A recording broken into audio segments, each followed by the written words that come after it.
સ્થાનિક સ્વરાજ્યની ચૂંટણી માર્ચમાં જાહેર થવાની શક્યતા નહીવત છે। 23મી તારીખે ચૂંટણી આયોગ સરકારની ડ્રાફ્ટ મતદાર યાદી જાહેર કરશે।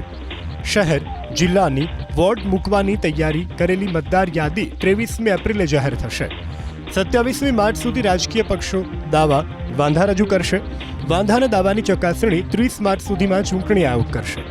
રાજ્યમાં 15 મહાનગરપાલિકા 70થી વધુ પાલિકાની ચૂંટણી યોજાવાની છે। 34 જિલ્લા અને 250થી વધુ તાલુકા પંચાયતોની પણ ચૂંટણી યોજાશે। સ્થાનિક સ્વરાજ્યની ચૂંટણી માર્ચમાં જાહેર થવાની શક્યતા નહીવત છે।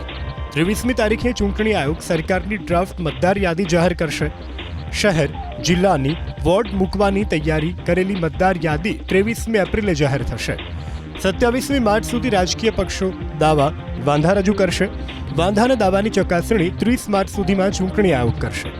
રાજ્યમાં 15 મહાનગરપાલિકા 70થી વધુ પાલિકાની ચૂંટણી યોજાવાની છે। 34 જિલ્લા અને 250થી વધુ તાલુકા પંચાયતોની પણ ચૂંટણી યોજાશે।